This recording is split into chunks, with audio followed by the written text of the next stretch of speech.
submitting them as they come in. But yeah, we'll get started. Thank you everyone so much for joining. This is the Holoholo Fishers Talk Story meeting.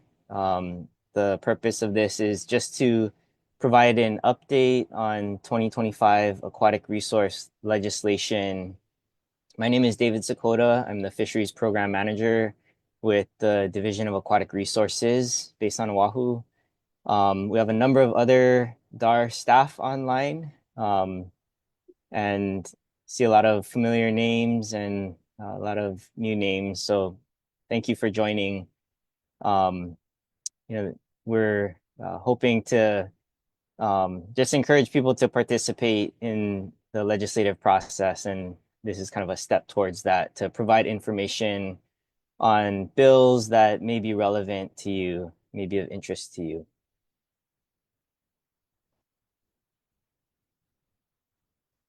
So just to give an overview, um, today is the bill introduction cutoff, and most of the bills have been introduced, but I think there are a few more trickling in, at least showing up on the online legislative website. So what I cover tonight will be updated through about 5:25 p.m. I just refreshed the list right before this meeting started, but there may be some that get introduced after this that are not in this presentation or that I simply just missed. So it's by no means a comprehensive list, but it's kind of to give a flavor of the types of bills that are introduced this session. I've broken them down into general categories just to kind of facilitate um, the discussion. So we have bills related to aquaculture, the Hawaii Environmental Policy Act, which requires certain actions to undergo environmental review. So there's a series of bills related to that because of some recent court rulings that have the potential to impact ocean activities, including fishing. Um, we have some bills on water quality and pollution. So it's not directly related to fishing, but it does impact aquatic resources. And, we are very conscious of the impacts of water quality and other stressors on fisheries and on habitat. So we do track those bills as well, and we'll be sharing those. And then there's a number of bills regarding fee programs, which would provide sustainable financing for a number of DLNR department or divisions. Um, some may not be directly related to fishing, but some may be. And then I'm going to cover a number of bills that are directly related to fishing, spend a little more time on those bills, and then um, bills that provide support to various DLNR divisions, including DAR, DOCARE, um, and then also bills that mandate DAR to do certain things. And then there's a few miscellaneous bills in the other category. Okay, jumping right in. Under aquaculture, we have Senate Bill 16, aquaculture research. It exempts persons engaging in aquaculture research from the aquarium fish permit requirement and defines aquaculture research. And similarly, Senate Bill 519 requires DLNR to amend the definition of aquarium purposes in our Hawaii administrative rules to allow a bona fide aquaculture entity or scientific research entity to collect aquatic life without a permit so long as the aquatic life remains in the county in which it was collected while it is alive. And there will be opportunities to ask questions at the end of the presentation. So if you could hold them and maybe note them down, any questions you might have, and then we'll have time for questions after. Thanks. So moving on, Senate Bill 584 relating to Nelha aquaculture clarifies that the Natural Energy Laboratory of Hawaii Authority's duties includes supporting aquaculture. And then there's a pair of bills, House Bill 365 and its companion Senate Bill 1159, that prohibit octopus aquaculture for human consumption. Okay, moving on to the set of bills related to HEPA and environmental review. House Bill 123 and the Senate companion, Senate Bill 22, relate to environmental review exemptions for fisheries activities. The bill would exempt actions involving the operation and management of fisheries in the state from environmental review requirements under the Hawaii Environmental Policy Act. Continuing on, House Bill 658 clarifies the scope of an action subject to environmental review.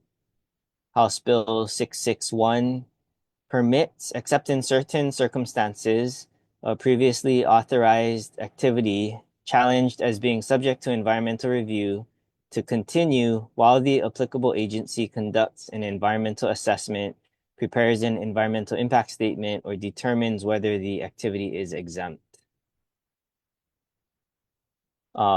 There was a recent lawsuit that ruled that commercial use permits issued by our boating division are subject to environmental review under HEPA, and it it threatens to shut down a number of commercial activities. And so I believe these bills are meant to address that court ruling and to keep those businesses up and running. And then similarly, Senate Bill 1074 allows a previously authorized or permitted activity or operations to continue operation while the appropriate agency determines whether the activity or operation is subject to or exempt from the environmental review process when challenged. Allows a person with oversight of a previously authorized or permitted activity to renew the appropriate permits while under the environmental review process. Moving on to the water quality and pollution series of bills, House Bill 379 and its companion Senate Bill 471 requires newly installed or modified individual wastewater systems that are near the shoreline or likely to pollute groundwater to include denitrification capacity. Senate Bill 238 establishes and appropriates funds for a 3-year new wastewater system and individual wastewater system technology demonstration and implementation pilot program within the UH Manoa Water Resource Research Center, and requires the UH Manoa Water Resource Research Center to submit reports to the legislature. It also appropriates funds for this. Senate Bill 329, wastewater treatment, requires at least 50% of treatment works effluent to be R1 recycled water by January 1st, 2045, amends the year by which no treated or raw sewage shall be discharged into state waters. Senate Bill 664 expands the duties and powers of the Department of Health that relate to water quality and water quality testing to ensure the safety and health of Hawaii residents and appropriates funds. Senate Bill 1636 requires the Department of Health, in consultation with various agencies and professionals, to review rules and practices and propose changes that have the potential to make wastewater systems and cesspool upgrades more affordable without compromising water quality, and appropriates funds. Little different, but still related to water quality, Senate Bill 840 allows DLNR to contract or form a partnership with private parties to assist with the maintenance and management of sunscreen dispensers at all state beaches, as well as publicize that mineral-based sunscreen in these dispensers is more protective of the coral reefs of the state. and appropriates funds for the installation, maintenance, management, and operation of non-chemical sunscreen dispensers on all state beaches. Senate Bill 683, beginning on January 1st, 2028, prohibits the manufacture, sale, offer for sale, distribution for sale, and distribution for use of any food packaging, food serviceware, cosmetic, or personal care product that contains intentionally added perfluoroalkyl and polyfluoroalkyl substances with certain exceptions. And then House Bill 644 and its companion Senate Bill 1020 after January 1st, 2026 prohibits businesses where food, beverages are packaged and sold on the business's premises for individual consumption from using, selling, or distributing certain disposable or single-use foodware and beverage service items, including items containing PFAs.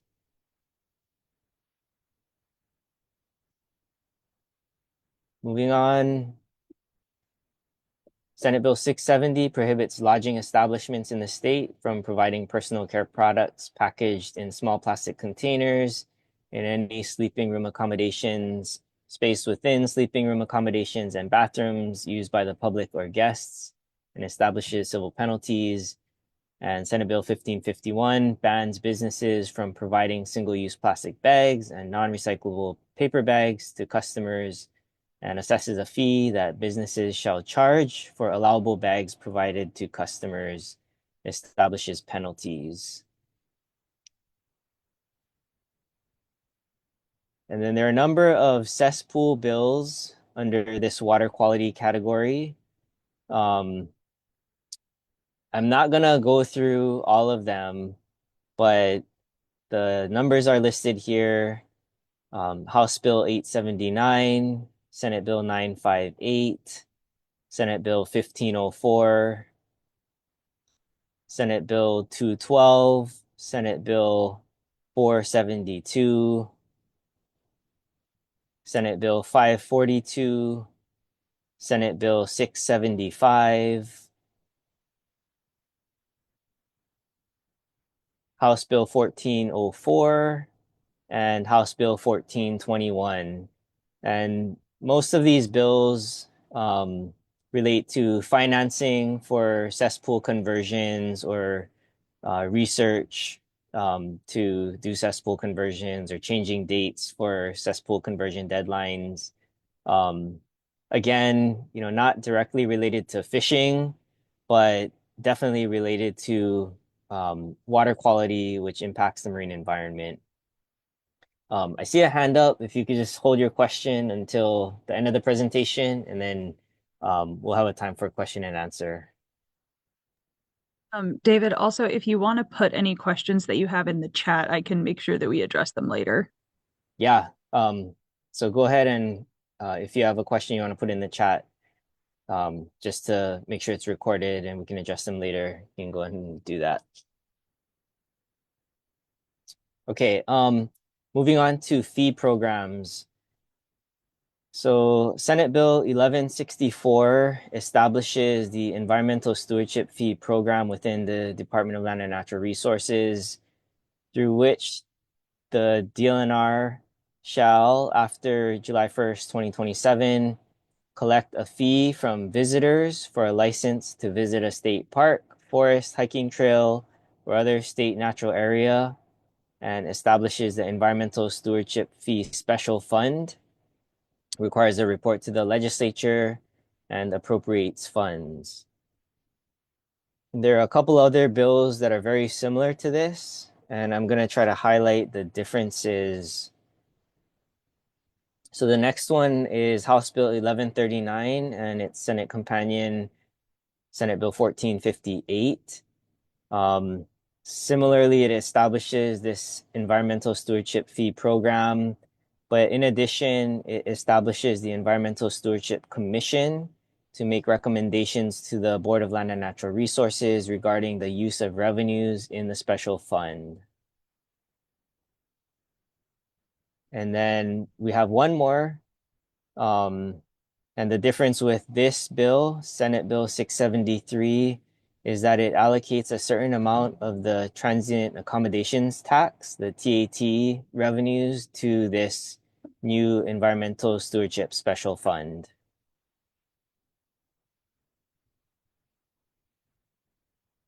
There's also a bill, Senate Bill 634, that establishes a cruise ship passenger fee to be collected beginning January 1st, 2026 by DOT to be used for infrastructure projects benefiting cruise ships with an emphasis on climate change mitigation and adaptation, establishes the cruise ship passenger fee special fund and appropriates funds.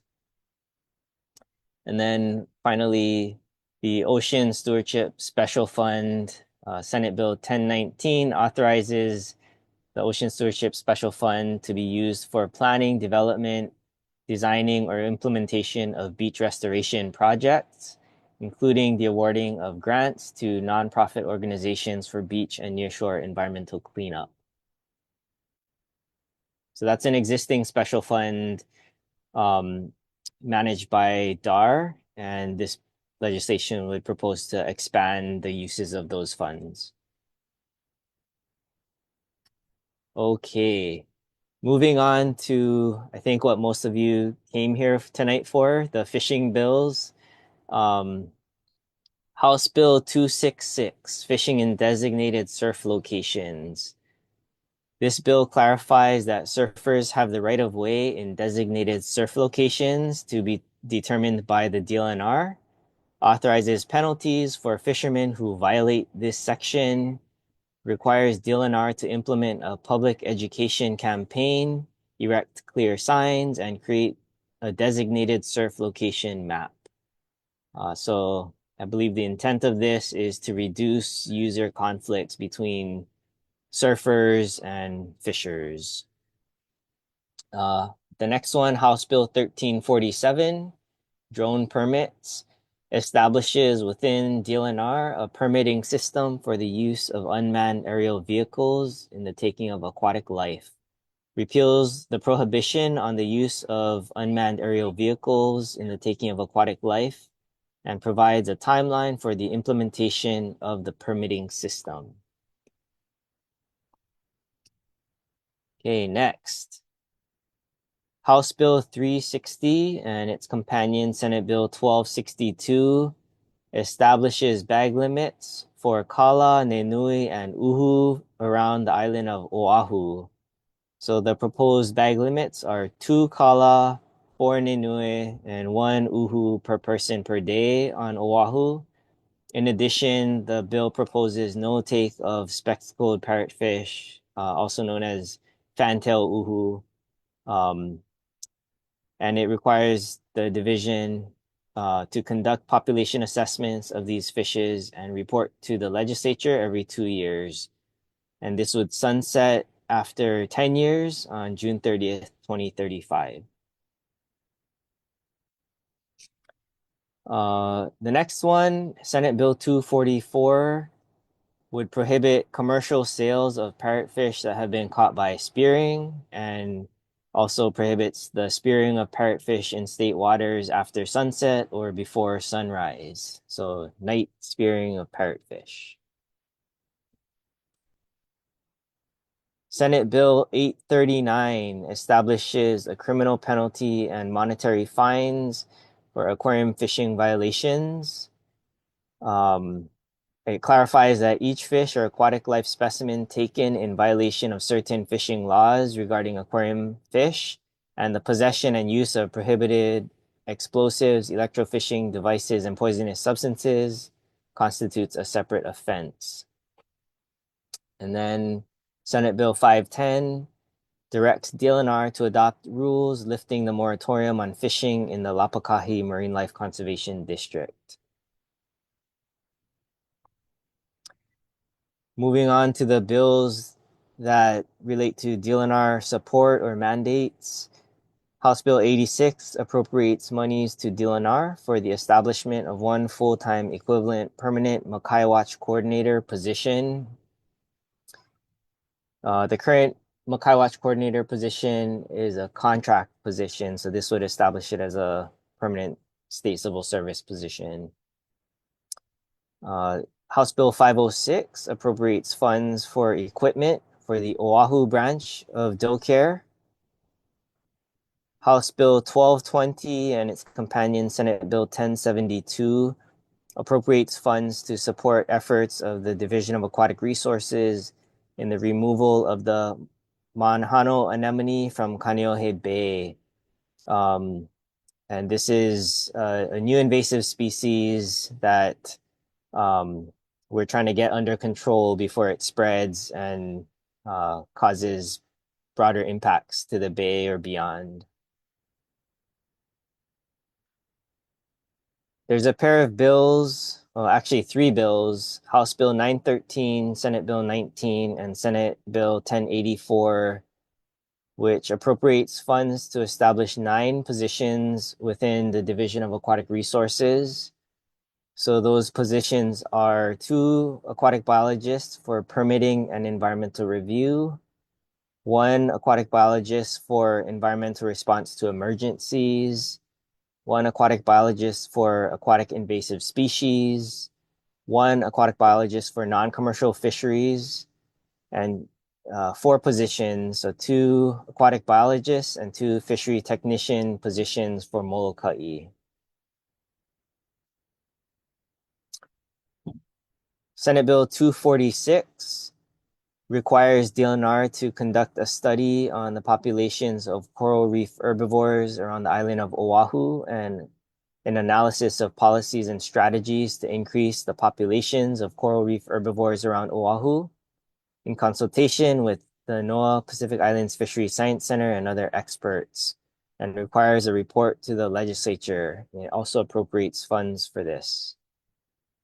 And Senate Bill 841 requires DLNR to establish and conduct the Marine Life Conservation District Carrying Capacity Program, requires DLNR to submit a report to the legislature and adopt administrative rules and appropriates funds.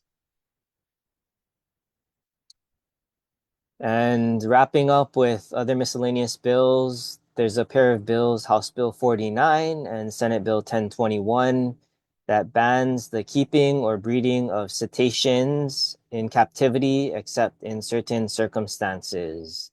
So those would be whales and dolphins, etc. House Bill 309 establishes a fish pond inventory working group within the UHC Grant College program to create an inventory and map of all state-owned fish ponds and conduct a literature review and appropriates funds for this.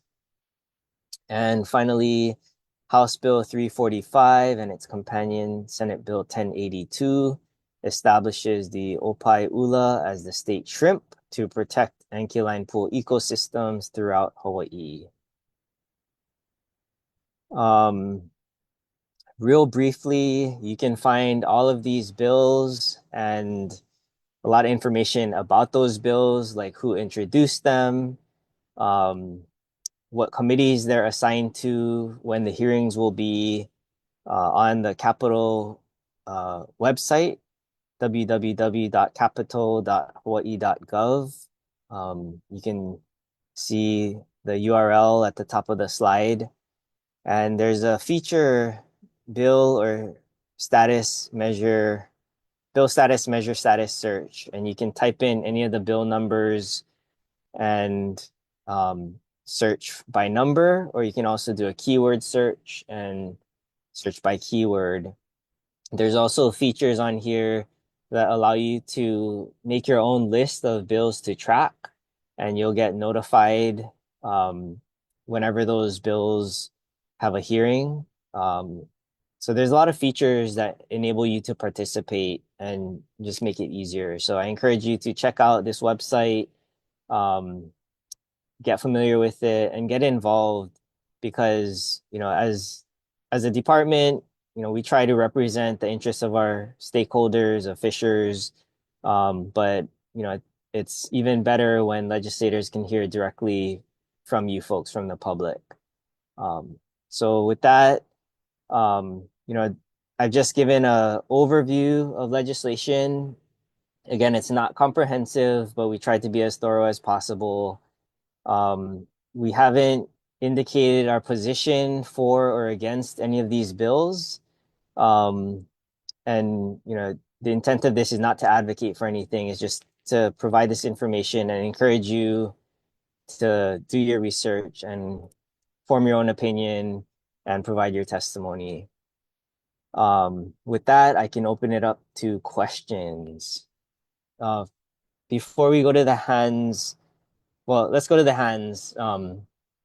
Randy, I see your hand up.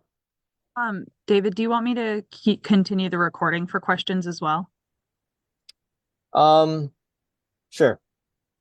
Right, cool. And yeah, so Randy and then Bisa also had his hand up at one point and also put a question in the chat. Okay. Can you hear me, David? Yep. Um, Two bills that I think are of interest that weren't listed. One is SB 129 and the companion bill HB 534. Those are labeling bills for seafood, and essentially what it forces the retailers to label where the origin of fish was from. And this is important for fishers because we are competing against all the imports and the carbonated tuna that we see everywhere. So I just want to raise that. I think it's of interest for fishers. Randy, what was the House bill number? House Bill 534. Okay, thanks for that. I was looking for those and didn't come across them, so appreciate you flagging those. Okay. Um, let's see. Inga Gibson.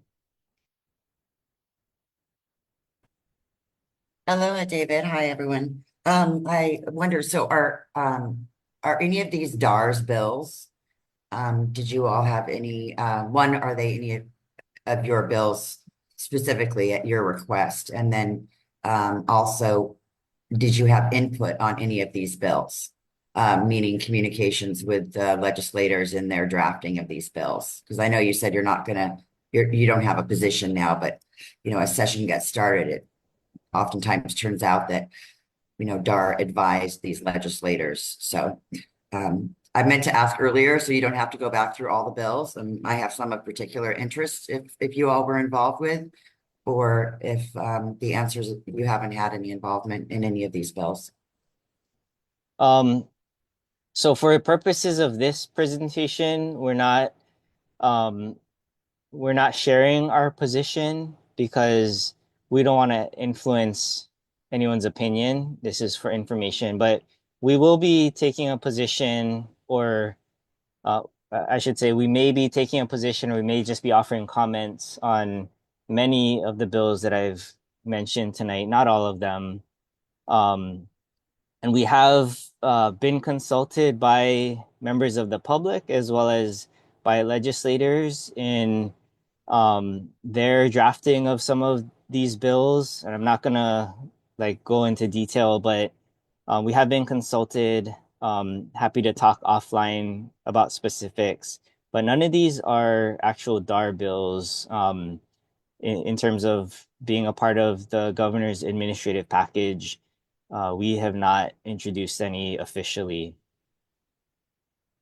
Okay, well, I'll thank you for that. So none of these are DARS bills. I will email you separately for whether or not you all are involved in some of these particular bills.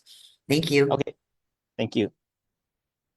Ellie, can you read the question that's in the chat? Yeah, of course. There was a hand up from Bisa's iPhone. There was also a comment. Um, where is the bill for the Hawaiians whose fridge is the ocean should be exempt? Bisa, would you like to elaborate on that or add anything?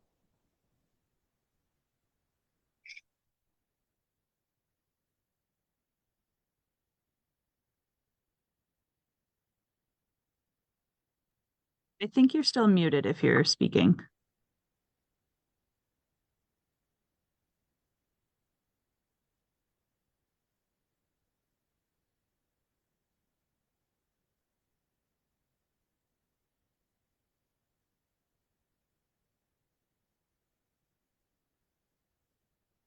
Yeah, so I guess to address the question in the chat, I'm not aware of any bills, and I think that was kind of a hypothetical question. Um, Hello, but I'm there. I'm there. oh, I'm here. okay, right on. Awesome. You Aloha. wanna Yeah, hello. Okay, share? so I'm speaking from the Rizal Hana on behalf of the Rizal Hana from Kulio Valley. We've been in Honolulu Bay for over 125 years. We've been watching this ocean, of course, be depleted. I see it. We see it. We all see it. But there's one thing you guys have to do is you guys have to come to the Hawaiians, to the Kanakas, to the Lavaia that's in the water every day, and make sure that you guys take care of them, because that they're the ones who use that ocean. We're the ones who enforce for the DNR or whatever you guys are called. I have no idea. I'm dealing from the Rizohana, and I'm saying that you guys have to reach out to us or to wherever these bills are trying to be passed, because a lot of this stuff is selfishness and it's money and it's a bunch of stuff that we don't understand. We live off the land. We do what we have to do. We feed our families. Okay, so you guys have to make sure that any of these bills that come through, it's not for selfishness. I understand we're losing the fish. We are. There's plenty of fish out there. But if one of the Hawaiians get busted for something that you guys set up, it's not right. There's no felonies that should be put on behalf of the Kanaka, the Lavaia that's out there trying to feed their families. And that's the only reason why I'm here. And I want you to understand that's it. That's all. If you guys want to reach out, we're the Rizohana, we're in Kulio, and we're here. Aloha. Hey, mahalo. And you raise a really good point. Um, you know, having been involved with rulemaking and legislation for, over a decade, like I'm familiar with the process. I know a lot of you on here are familiar with the process, but I'm sure a lot of you are not super familiar with legislation and rulemaking. So just to clarify, DAR, DLNR is not proposing any of these. These are bills coming from the legislature, your elected officials, and um, it's our role to provide input as a department on how these bills will affect our agency, how they'll affect our stakeholders, the fishermen, the environment, the fish, the habitat. So, um, you know, really appreciate everyone coming out because this is kind of the first step to getting the word out, to you folks about And what's I say one more thing, what's been brother, for introduced. this, this goes across all the Hawaiian, all of us out there. We're here for one purpose, and that's you're for the same, to raise the next generation, the next Ohana, the way we were raised. And when we look at stuff like this, it really gets to us because that's our livelihood. That's what we do every day. We do it day in, day out. We do the security of the bay. We do everything that's taken care of, but that's under wraps. That's not even at your guys' point. I know DNR is there for our safety, for our whatever, but us guys are there every day in the bay. You know what I'm saying? So we know everything that's going on. We know the fish counts. We know everything that's there. If you guys have any questions, let us know. We can give you answers. For us, it's just you cannot take away a resource that we've been living on for thousands of years. And I can't see that happening. And that's the only reason why I came just to talk story with you guys, because there's nothing bad. It's just I want aloha for everybody. But please, Kanaka, the Lavaia that is there, listen to us and just please be there for us. That's all. Hey, mahalo. And I would like to follow up with you. So I just messaged you my email address. If you could shoot me an email and then we can follow up with I you. will. I'll Yeah. shoot you an email. Okay, mahalo. Aloha from Kulio, you guys. Mahalo. Aloha.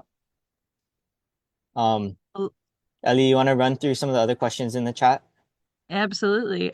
There's a question on what is the primary use of the Ocean Stewardship Fund currently. There was a link sent to that with the Ocean Stewardship Plan, including a spend plan and annual report. So if you still need some further information on that, please follow up with me in the chat. One of the next questions, will there be limits on how many drone permits are issued and limits on drone fishing methods? distance from shore, tackle, take, etc. Regional restrictions on drone fishing, capacity for enforcement with drone fishing without a permit? Question mark. Sorry, I'm trying to find that in the chat and I'm not seeing it. Totally. Oh It's at yeah, the never top. mind. I see it. It's at the top. Okay. Yeah. Will there be limits on how many drone permits are issued? So currently, drone fishing is prohibited, and DAR has the authority to develop permits and issue permits, but we've not done so.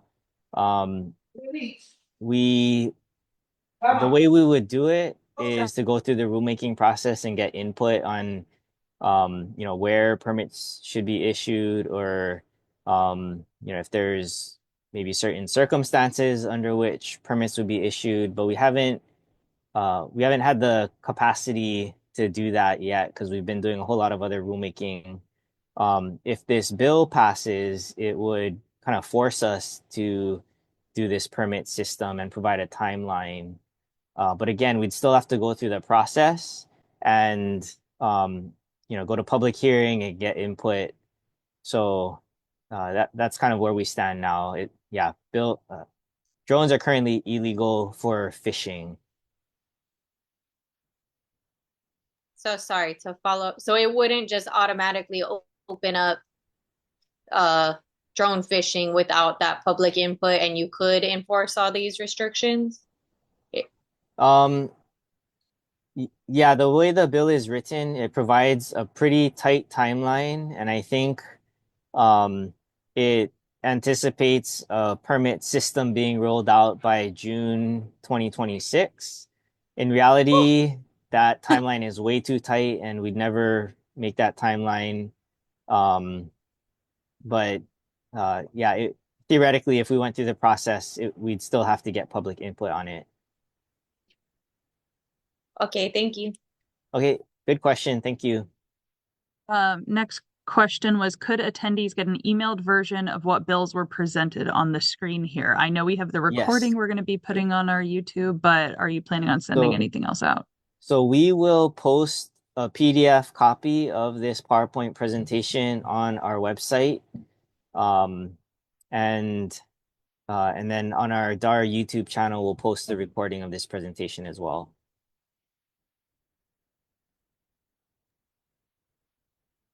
All right, thank you. The next question is, what bills presented are priorities for DAR?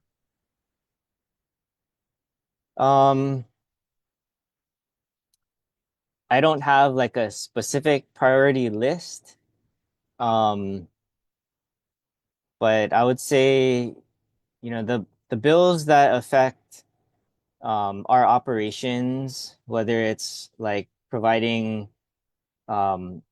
funding for DAR or mandates for DAR, we'll definitely prioritize those because they would impact our ability to manage our resources.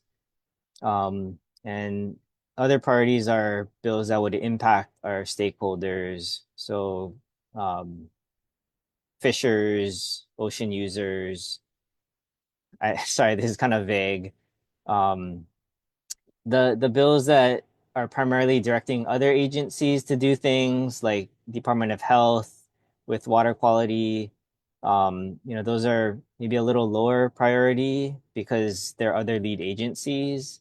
But we're still interested in, providing information to the legislature about how those bills would impact aquatic resources.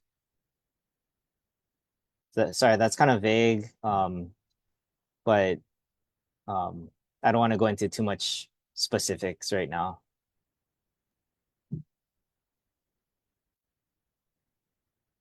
Erica, do you want to follow up on that? I just saw your hand come up. Yeah, thank you so much. I'm on my little screen, so I'm sorry to stay off video. Thank you for that. That does help. Will you or DAR eventually be announcing priorities that the division will be taking? I see a number of bills that either have funding for DAR or capacity for DAR, and it would be great to understand a little bit better of how those positions would support the agency's operations and systems just from the agency perspective?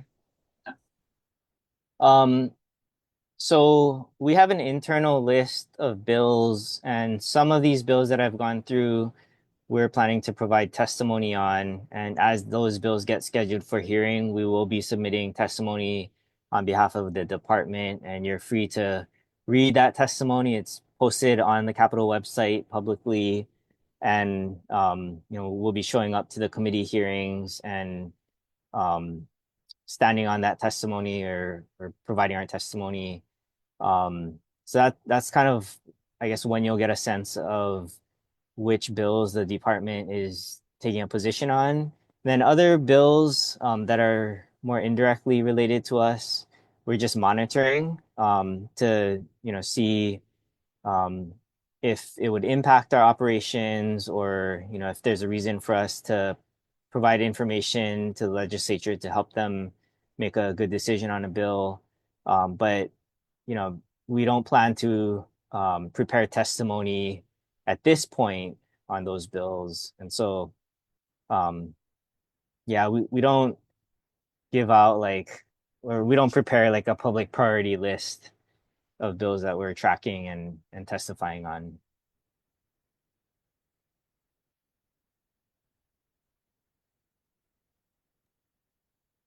Right, the next question, there were a couple of these from the same person. Currently don't have enough manpower to penalize the current lawbreakers. How do you monitor drones with permits? Drones are still being used. It's illegal. There was also a similar question for bag limits, like not enough staff or capacity, and a similar question for taking of fish at night. So I believe the question is just around how are we going to ensure enforcement? Or how do we ensure enforcement? So If I got that wrong, feel free to chime in. Those are great questions. One of the bills was enhanced capacity for doe care on Oahu. And I believe there's also in the administrative budget request, in the governor's budget, there's a request for additional doe care positions. And it is a department priority to increase the number of enforcement officers. We've recently been increasing capacity through our doe care academy, but we're nowhere near, I think, where we'd like to be. I don't work for doe care, so I can't really speak for them, but I know that is a priority for doe care to increase manpower for more effective enforcement.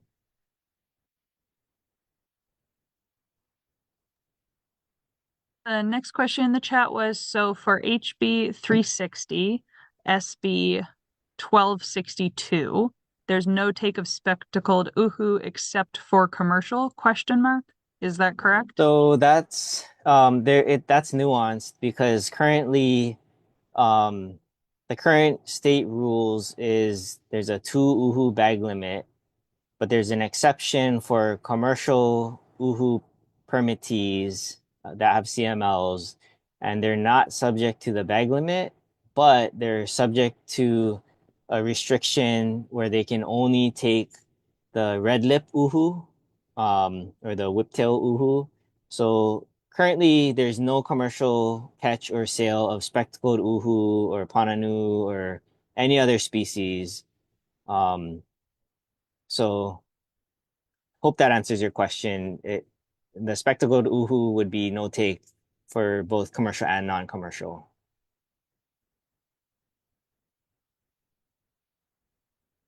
Good question, though. The next question was on HB 1347. What constitutes drone use and taking? Are there more specifics? Yeah, so there's currently a law in place. I believe it was from 2022 that prohibits the use of unmanned aerial vehicles, or what we call drones, for fishing. And the specific description is where a drone is used to deploy fishing gear or to carry fishing line and hooks and tackle out into the ocean. Drones are still allowed for like reconnaissance or like looking for schools of fish. I know Akule fishers use drones to spot schools and direct the fishing vessels where to go. So that's still allowed. It's just the physical act of carrying fishing gear out to sea is what's prohibited. And Thank you. I haven't read the specifics of HB 1347, but I believe it would be consistent with that existing definition. Thanks, David. I also wanted to say thank you to everybody who's been putting comments and mahalos in the chat. We appreciate it. At the moment, I'm mostly just addressing questions. So please feel free to flag me if you had a comment that you would like to be a question. The next question is, what is a Makai Watch coordinator and what do their duties currently entail? So Makai Watch is like a neighborhood watch program where the Makai Watch coordinator educates Makai Watch groups or communities on what are the the laws that pertain to your particular area, or what are maybe the common violations that you see in your area. And so they do a lot of this outreach and education and coordinating between these Makai Watch groups. And I think they also facilitate communication between these Makai Watch groups and care officers, enforcement officers.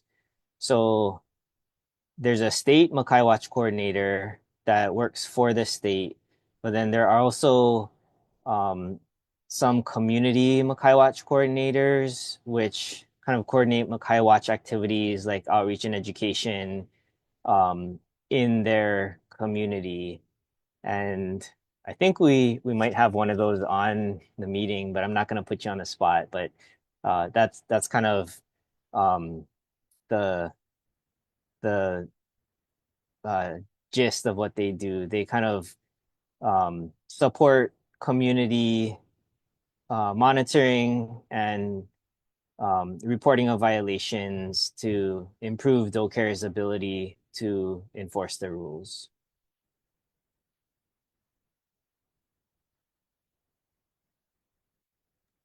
And I see there's a link posted in the chat that might be helpful to look at. The next question is, what is the process for NGOs to get funding? Will RFPs go out and be open to all? Steve, which bill or law is this specifically in reference to? Yeah, David, there seems to be a lot of funding that's being requested for the different environmental stuff. So how do you guys pick which group is going to get what funding?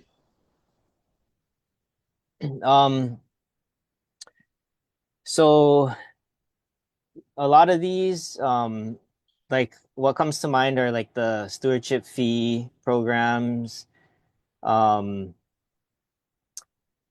For DAR's ocean stewardship fee, we identify projects or needs, and then we put out RFPs and then get bids from whoever's interested. Sometimes it's NGOs that submit bids, and then sometimes it's like businesses, depending on what it is. And I imagine the same would be for the environmental stewardship fee that's proposed. Otherwise, I think a lot of the funding in the bills that I talked about are actually funds to the department, and those would be expended by the department or its divisions. Well, there just seems to be a lot of funding for different environmental projects that are listed. And so that I know the funding will go to you guys, but then you guys will distribute those funds. And I just, what is the process for Yep. groups to to apply for those? I mean, there's a lot of them, you Yep. know. So we're required to go through the state procurement process. So that's competitive bidding. Mhm. So we post the RFQ or RFP and then get bids and review them and choose the most responsive and most cost-effective bid. Right on. So, and then how do groups find out about submitting that? You guys advertise that, or you put it on your website, or you Yeah, know? if there are projects that we know might be of interest to certain groups, we'll notify them directly. A lot of times we just post it, and there's groups or companies that constantly monitor the state procurement system for bids that interest them. So there's no like one way we do it, but if we know that communities or groups or entities might be interested in a proposal, then we'll notify them. Okay, all right. We'll talk later. Thank you. Okay, thank you. Spencer has a Hey, hand up. David. Oh, excuse me. I think my question got skipped a while ago. I wanted to see if you could touch up on the proposed FMA in Mauna Lua Bay That's that got mentioned tonight. yeah, so there's this is separate from legislation. There's a proposed administrative rule to establish a fisheries management area in Mauna Lua Bay. We're actually going before the Board of Land and Natural Resources tomorrow for final approval of the rule. Essentially, it's a community proposal to establish certain fishing regulations to provide sustainable fishing in the bay.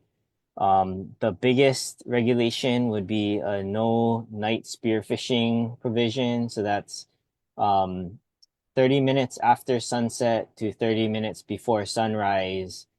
Night spearfishing is prohibited. And then there's also prohibitions on taking lobster, slipper lobster, 7-Eleven crab, the helmet shell, and Triton's trumpet shell. Right. So basically, just a stepping stone to all of these new bills being added. So they're separate processes. The administrative rule process is initiated by the department, and a lot of times it's actually from the community, but then the department has to initiate the rulemaking process where we hold hearings and get feedback. So that's the process that these rules are going through. The legislative process under which all of these bills that I discussed tonight are introduced through, those are just introduced by legislators, often on behalf of constituents or sometimes on behalf of agencies or in consultation with agencies. And everything happens in a single session where there's some committee hearings and then crossover and more committee hearings. And if a bill goes through, the law can get into place, within a matter of months, like less than Right. 6 months. So this was a bill formulated by DAR or Malama Mauna Lua. I've heard so many different things, and I think that's kind of where a lot of BISA's Which bill? passion came from in the whole community outreach. Just for the Hawaii Kai FMA. So that's not a bill. Again, like bills they go through the legislative process. Right. The Mauna Lua FMA is an administrative rule, and that goes through the Chapter 91 rulemaking process. And in this case, I know initially my first communications with some of the stakeholders in Mauna Lua was when William Isla was chair back in like 2013. And there's discussions on fishing regulations for the bay. So it's been a long process where the proposal came from the community and we provided input, but ultimately it's what the community believes is best for the bay to ensure continued sustainable fishing. Okay. Aloha, Right on. am I here? Is there any way to listen in on that hearing what you said was tomorrow? Yes. Ellie, I don't know if you're able to find the link to the BLNR YouTube, but if you can, could you post that in the chat? Yeah, can. There were also some links sent to the I see it. proposed rules for the Mauna Loa Bay FMA, as well as information on how to testify on the Mauna Loa Bay proposed FMA. Right. Yeah, Okay. I think just a lot of us that weren't really included in the community outreach were just taken by surprise from that proposal. And we kind of just wanted to get a more broad understanding of it.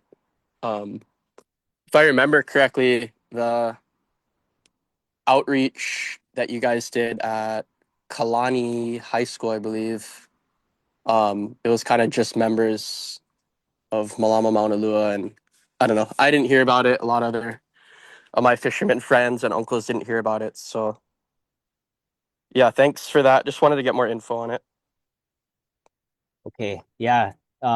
If you look through some of those materials, like prior submittals, the submittal to request the board to hold public hearings and the informational briefing, those contain like the record of all the public outreach that both Malama Mauna Lua and that Fisher Hui did, as well as what DAR did. Awesome. Right I on, think- David. Thank you. Okay, thank you. I think Bissa's trying to say one more thing, and then we're going to get to Spencer and Troy, who've had their hand up for a bit.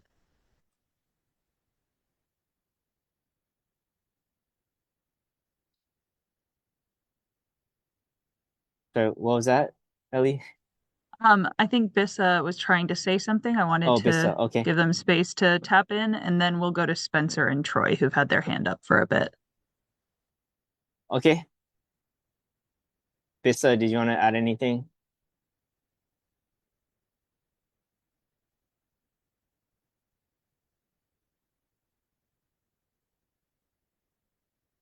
Okay. Maybe we can move on, and if he wants to chime in later, he can. All right, sweet. We'll come back to you. Spencer? Aloha, sorry, I'm here. Oh, go ahead, Bissa. No. So exactly what Mark Henry said. There's plenty of things that was, I guess, in the works from 2013. I was with Ala at the time at Thompson's house doing I was with him the whole way. So I understand. I'm the uncle to Mark Henry, and I'm just trying to figure out how what you guys said, how you guys are gonna pass something without going through, I guess, your guys' bills or whatever. I don't understand how that worked, but it would be beneficial to you guys if you guys could actually let this next generation know what's happening, because there's a lot of Hawaiians and a lot of Lawaia that's going to get in trouble, like I said, under these laws that you guys are passing, and it's to me that's not right. The right thing is saving the fish, saving everything, the resources that we have in ocean. I understand that, but when it comes down to my nephew goes out fishing nighttime, comes in and gets busted by a DNR guy, I have to step in as a konohiki, as somebody that speaks up. That's not right, and that's where I'm coming from. I'm sorry if you guys don't want none of that, but Tilikia, but that's where Uncle Biff steps in. But you got my email now. Just please email me, and we can Okay. go forward with whatever's happening from here on out. Okay, we'll do. Mahalo nui. Mahalo. Thank you. Hey, should we go to Spencer? Yep, that's next, and then Troy. Thank you. Can you guys hear me? Yep. Great. So yeah, I had a question for on SB 244, the spearfishing of uhu restriction. And I know you guys said you didn't necessarily like promote any of these or share your opinion on them, but what is, just out of curiosity, what is DAR's role in responding to something like that when it's going through the legislature? If there's like no scientific basis or anyone really think that's a good idea, like do you guys get involved to provide insight, or you just kind of let that sort of thing go through? If you can speak on that at all. Sure. We provide information on efforts that DAR has made to date to address, sustainability of uhu. So we would probably include in our testimony the statewide herbivore rules that we just implemented last February. There's a lot of research partnerships that we're forming to conduct stock assessments for uhu and other key species. We've done a sustainable herbivore management plan. So there's a number of things that DAR is doing, and we just want to highlight to the legislature, how we're being proactive at managing uhu populations. And I don't know if we're going to mention impacts to fishers, but that's definitely something that you folks as fishers should or could provide testimony on, because that's a direct impact to you, and it means more coming from fishers than coming from an agency. Okay, thank you. Yeah, thanks for the question. Troy, you have your hand up. Hey David, regarding the Mauna Loa FMA, last I remember from the meeting it was specific times, not necessarily sunrise to sunset. Has that been amended in the proposed bill? Yeah, in the proposed rule, not a bill again, but yeah, in the proposed rule, there was testimony, offering comments on how 6 p.m. to 6 a.m. Might not be effective because, sunset, sunrise change during the year, depending on season, and suggesting that it be changed to 30 minutes after sunset to 30 minutes before sunrise. And so we took that recommendation, and that's in our final proposed rule, which we'll be proposing to the board tomorrow. Okay, thank you. No problem. David, Good going question. back to questions from the chat, we had a question that came up kind of about stock assessments that you were just discussing. What is the process to do stock assessments in order to come up with bag limits? And will the process go through peer review? So the stock assessments themselves don't inform bag limits. Stock assessments tell us how healthy a population is, but there's also factors like fishing pressure, what social norms or social needs, cultural needs, things like that also go into informing bag limits. So the stock assessment process, it goes through some level of peer review. And again, there's like various levels of peer review. There's like the published journal article peer review, but then there's also like technical report peer review. So it'll go through some level of peer review, and we're working with NOAA. They're going to be doing the stock assessments for us, and helping our staff to learn how to do stock assessments. And again, that kind of just gives us better information on the status of those species, so that we can then take that to the public and get input from the public on what the appropriate bag limit should be, if that's the tool that we want to use. There's also other tools like size limits and gear restrictions or things like that. We're not limited to bag limits. Good question, though. Next question was about SB 246, which is the coral reef herbivore study. Is there a specific timeline for the study period?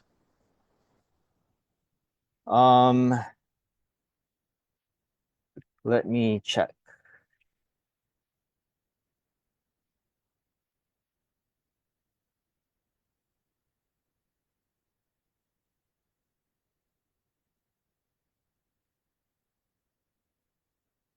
While you're checking on, Yeah. oh, did you find it? SB 246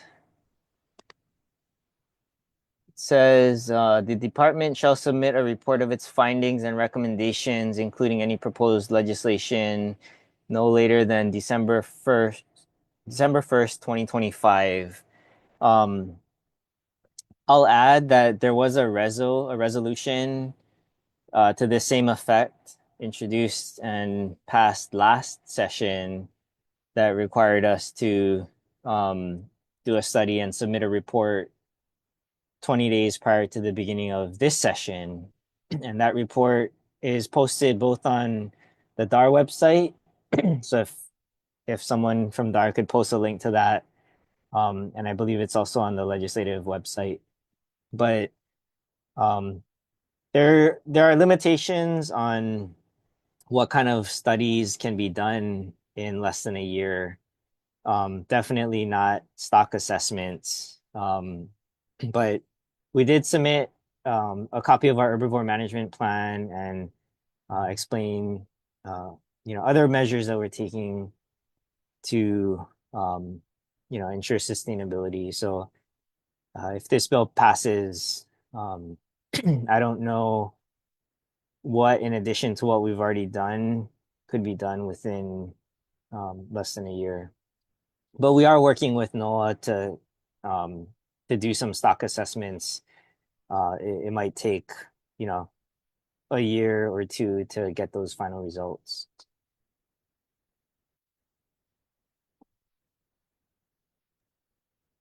The next question Senate was Bill. for, Oh, sorry, go ahead. oh, I was going to say the next question was for Senate Bill that we had on the same slide, the MLCD carrying capacity program, Senate Bill 841. Does this mean new MLCDs or revisiting current MLCDs? Yeah, good question. So I didn't read this bill in detail. My understanding is studying the carrying capacity of existing MLCDs. I don't think it contemplates establishing new ones.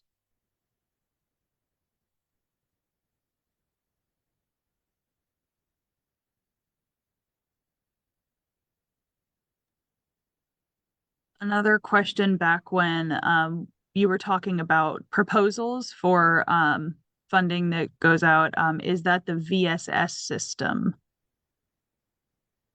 And then I think it was sent, the hands system can be used to find bidding opportunities. So if anybody still has questions about that, let us know Real in the quick, chat. what other systems are used for that? Like besides the hand systems, like could DAR, the people who are like publicizing the solicitations, share like what they're actually posting it on? No, I think all state procurement goes through that system. Which system? I think it's the hand system. Although I'm not a procurement expert, so I can't say for sure.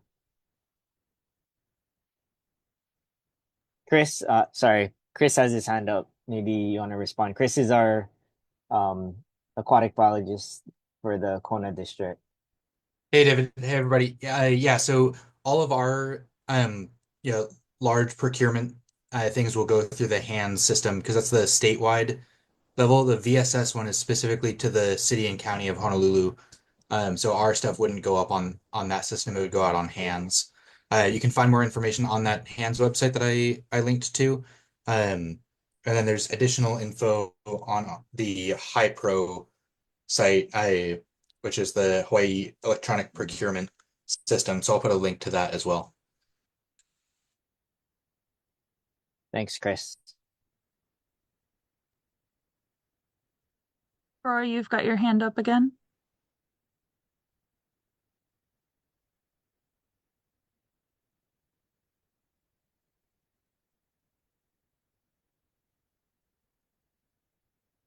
Troy, another question? Oh, sorry, that cut out for a bit. So the SB 246, the SB 841, could that also be used to expand or reduce MSODs depending on that carrying capacity study? I think the information generated from those carrying capacity studies um, might be used to um, maybe manage activities in those MLCDs. And I think that's because most MLCDs are no fishing anyways. It's mostly like the non-extractive uses like um, snorkeling or surfing, um, scuba, commercial scuba tours. Um, I know, there's been some MLCD areas where we've gotten requests for commercial use permits, and we don't really have a good idea of what amount of commercial use or recreational ocean use those areas can sustain. So we've refrained from issuing most permits. Uh, this these kind of studies would, provide insight into what level of activity is sustainable and, what's the carrying capacity. And so that could inform whether we issue permits, how many we issue, what kind of activities, or, if there's too much like general unpermitted use, then maybe there are certain measures that can be taken, probably through legislation, but maybe through rulemaking to limit that kind of use, just to make sure that, we're not overly stressing our natural resources in those areas. So I'm assuming that this could potentially have a kind of a big impact on places like the Waimea Pupukea MLCD because that one allows fishing and collecting, as well as the Waikiki one where it's open during um every other year. So actually, the Pupukea MLCD um, did get funding to do a carrying capacity study, and that's currently underway. But it's more so of a non-extractive use carrying capacity. So they're doing like human use monitoring and water quality studies. I can't recall if it looks at fishing activities, but I know the focus is on like the non-fishing type uses. The Waikiki MLCD is to the left of to the right of the natatorium, and that's permanently closed. Um, what you're talking about, the open and closed, is the FMA, so that's not an MLCD, and that's between the natatorium and the Diamond Head Lighthouse. So yeah, it doesn't impact fishing there. Okay, thank you. Good question though. Thank you.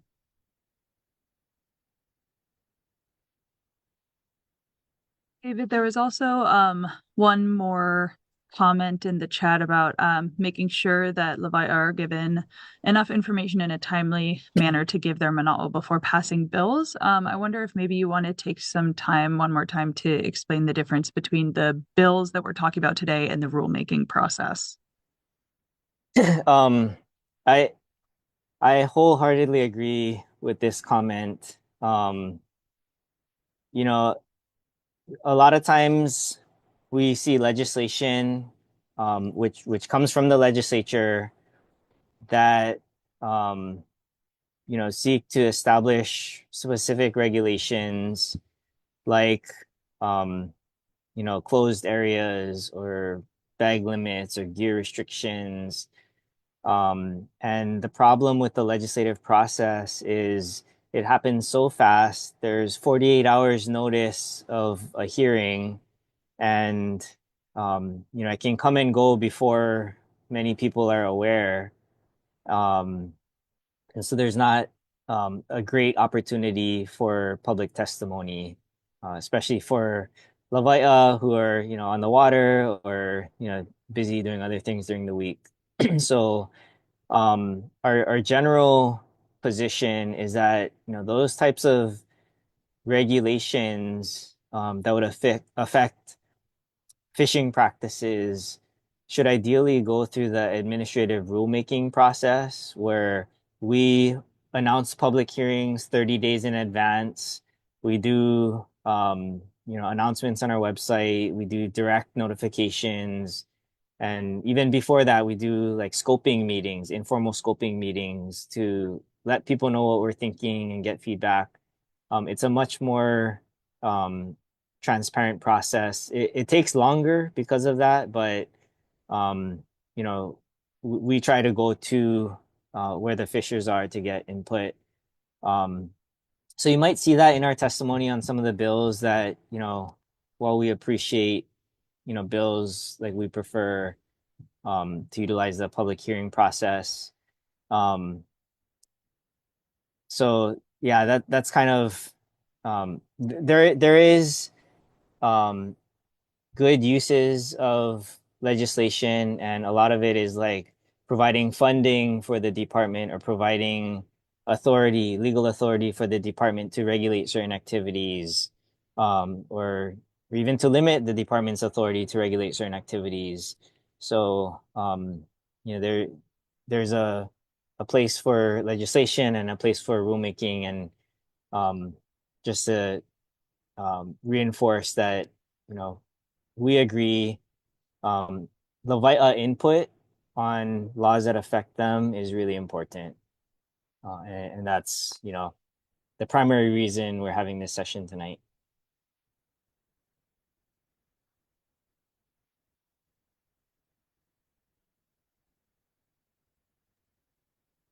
All right, mahalo for that, David. That's the last question that I've seen in the chat. Anyone please flag me if there was something that I missed. As everybody replies to the questions, they move up and down in the chat. So if I missed anything, please forgive me. But other than that, we can open it up to any more questions from people in the room.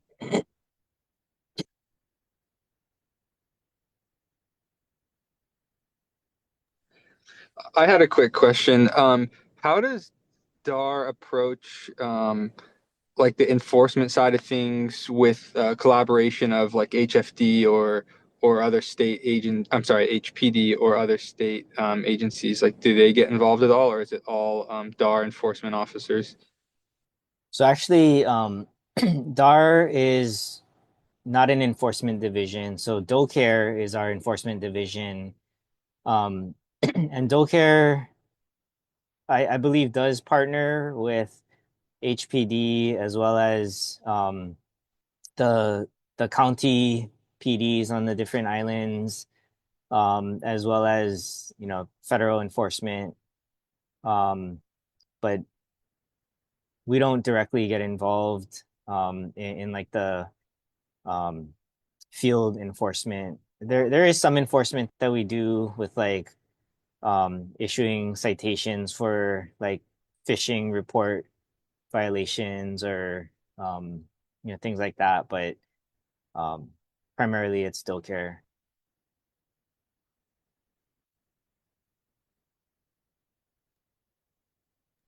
Got it. Yeah, I meant like mostly DLNR, but yeah, that makes sense that it's still care. But yeah, thanks for the explanation. Okay. Troy, I see your hand up again. Yeah, sorry. I had just a clarification on HB 1347. So if the bill passes, then that means that you guys are required to provide a permitting process or program, but as of right now, there's no specifics because you don't know if the actual permitting is going to be approved or not. Yeah, so this is the drone fishing permit bill. My understanding is that it would require us to go through the rulemaking process to establish a permitting process. And, ultimately the board is the final decision maker on any administrative rules. But it seems like this legislation would require the board to come up with some process within that time frame to issue permits for drone fishing.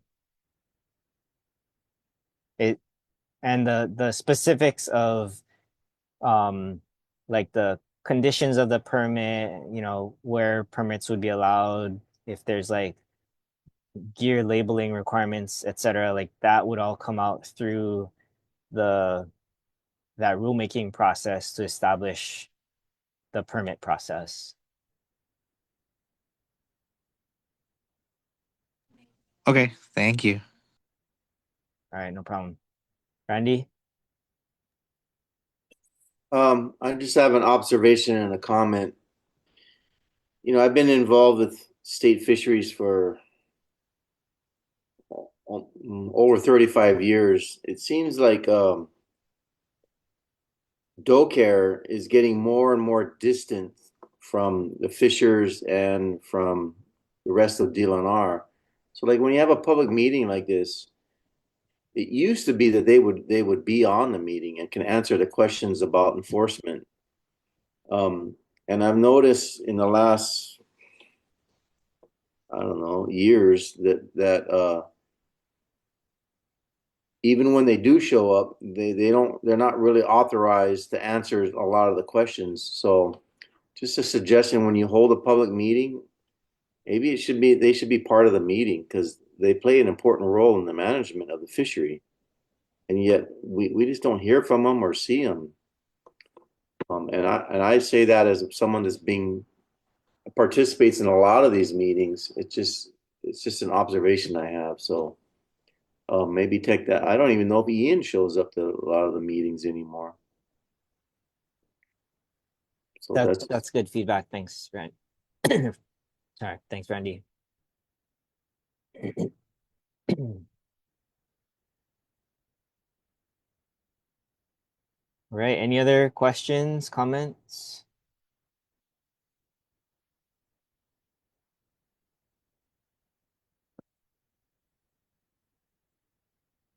Okay, well, thank you again, everyone, for joining. Appreciate the interest, appreciate the questions. Feel free to send us an email. I'm gonna pop my email in the chat.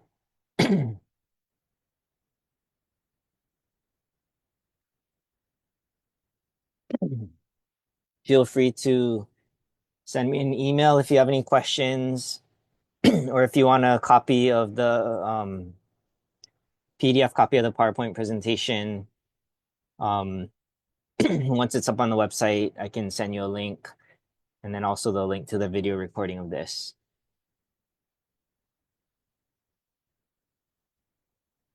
All right, have a good evening, everyone.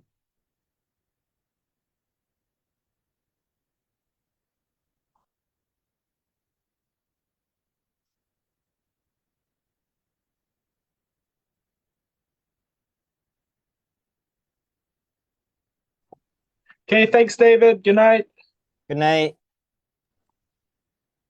Thanks, Ohana. Have a good night. Good night. Mahalo for calling on. I had a quick question about. Wait, sorry, I have to pull it up. So I'm a college student and I'm in an internship tracking bills. So I'm a little bit late, but I had a question about like bill SB 1072. So like I was just wondering what it's about and like what are the management plans? Okay, so this one appropriates funds to support removal of the Manhano anemone from Kaneohe Bay, that one? Yes. Yeah, so there is a invasive anemone that was discovered in Kaneohe Bay, and DAR is trying to eradicate it before it gets too widespread and before it's no longer we're no longer able to control it. And so this would provide funding to support that eradication effort. And I think also funding for continued monitoring to ensure that it hasn't spread or doesn't come back. Thank you. Yeah, no problem. Okay, thanks everyone. Have a good evening.